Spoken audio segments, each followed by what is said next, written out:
Como todas las semanas, le doy la bienvenida a mi querido Carlos Salomón, analista político que ustedes conocen y reconocen, colaborador para fortuna nuestra de este espacio, un estudioso cotidiano del acontecer nacional.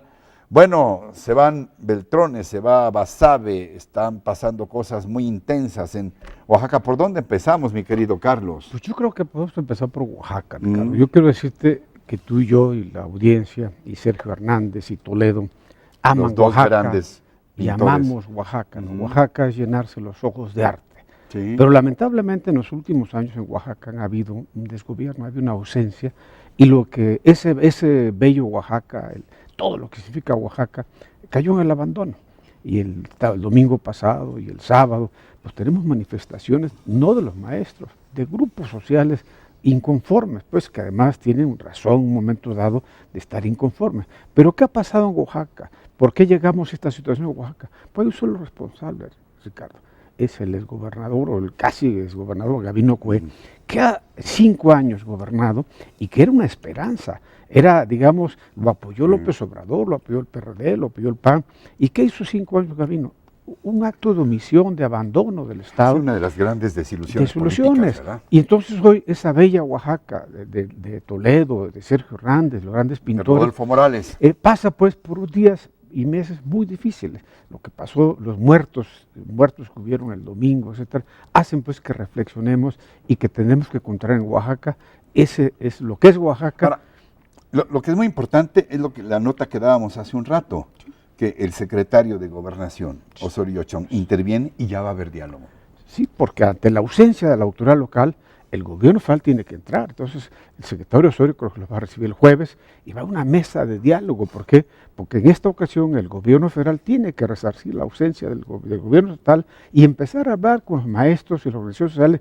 ¿Qué piensan ellos? ¿Qué les interesa? Y sobre todo los métodos, ¿no? Y cómo reconstruir el tejido social en el propio Oaxaca. Yo creo que lo que pasó con Gabino Cue es un poco el desencanto. ¿Por qué?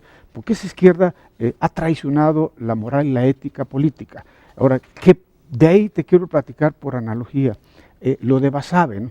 Basabe fue un presidente interino en el PRD, del mismo perfil de lo que es Gabino Cue. Un experimento extraño, ¿no? Un académico, Los con una fama de Chuchos académico, es un buen hombre. Legislador también, pero traído así como un profesional. Profesor. Decir, te encargamos. Profesor, yo lo conozco, un gran profesor académico en Avero, un ideólogo de la época de Colosio, pero que los Chuchos lo nombraron gerente del PRD. Gerente, le encargaron, y cuando los Chuchos decidieron que ya el gerente no lo funcionaba, los quitaron. Tan es así que el día que tenía que reunirse con los gobernadores electos por el PRD del PAN, ni siquiera le dieron chance, le anunciaron que se iba. Entonces, ¿qué está pasando detrás de lo de Basabe, no?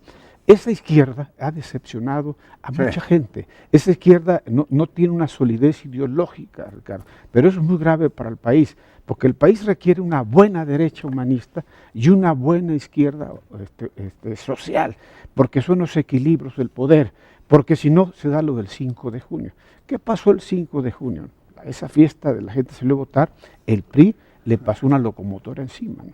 Y te repito, se renunció Manlio Fabio Beltrones, pero la culpa no es de Manlio Fabio Beltrones. ¿Cuáles son las causas que el mismo Manlio anunció? El mal humor social, los virreyes, el exceso de los virreyes. Sí, aquí me refiero de acciones de gobierno que la gente no había aceptado. Porque tú no puedes estar en un estado y ves que tu gobernador es frívolo, la impunidad, la corrupción local, el desapego a las gentes. Los Duartes. Y eso le pegó. El de Chihuahua y el de Veracruz. Y eso le pegó al PRI local. Claro. Entonces, Manlio al final administró una crisis, pero los responsables de esas crisis, ahora también hay fenómenos como estos, Ricardo. Si tú como gobierno anuncias que incrementa la gasolina 8 días antes, automáticamente la gente va a votar en contra.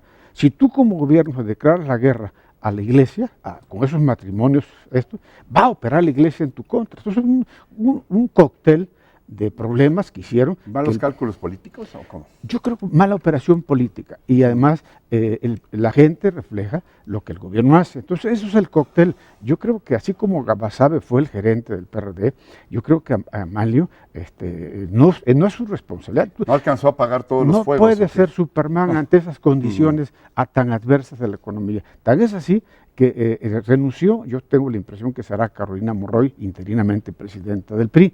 Pero ¿qué es lo que te plantea Oaxaca? ¿Qué es lo que te plantea Basabe y qué es lo que te plantea la renuncia de Manlio? La necesidad de repensar México, la necesidad de reconstruir cosas. Un poco lo que dice ahora Manlio, de que no quiere pensar en 2018, que es tiempo de reflexión, pero ojalá aprendan la lección. Es de reconstruir. Claro, si no aprenden esta lección que fue durísima, yo no sé qué esperan. Y te voy a decir una anécdota política muy importante. El viernes pasado, en el altar de la patria se presentan los juicios orales, 11 de la noche, todo el gabinete y todos los gobernadores. De repente, a las 11 de la noche entra el gobernador de Querétaro, panista, creo que se llama Pancho Domínguez, en estado de ebriedad. Y agarra y ataca a su compañero, colega, el gobernador de Durango, y le dice, yo te voy a meter a la cárcel. Entonces el gobernador de Durango reacciona y dice, ¿por qué? ¿Por qué? Porque tú metiste a la cárcel a un amigo mío y ahora yo te voy a meter a la cárcel a ti. Minutos antes de que se abriera la ceremonia. Entonces hubo un juicio oral y una condena previa a la ceremonia que iba a encabezar el presidente en el altar de la patria. Que esas conductas de odios, esas debemos dejarlas atrás. Las urnas ya hablaron. Son tiempos de pensar el que nos está viendo, que necesita trabajo, necesita que circule el coche, que necesita que la inflación, necesita seguridad. Son los tiempos de repensar México, Ricardo, no son tiempos de rencores. O sea, ya las urnas decidieron quién ganó. Y yo creo que de cara al 18, y con esto concluyo, tenemos en el PRI a Osorio, tenemos en el PAN a Margarita Zavala y a Ricardo Anaya, tenemos en el caso del PRD Mancera como la única opción, muy alejado de los otros, y tenemos el asunto Morena. A los 4 partidos como sociedad hay que pedirles que piensen en la reconstrucción de un México que nos pertenece a todos y que sea la casa común de nosotros. Tiempo de la grandeza de espíritu, quiero decir. Es tiempo de la generosidad, ándale, con los que menos tienen. Esos son los tiempos que yo percibo, Ricardo. Así como acabas de entrevistar a los Estimbiriche, que derraman pues alegría, complicidad en el escenario, debemos ser cómplices nosotros de una sociedad que piense en los niños y en los jóvenes y que sobre todo le heredemos un mejor México a los jóvenes. Me quedo con ese cierre. Muchas gracias Carlos Salomón. Gracias.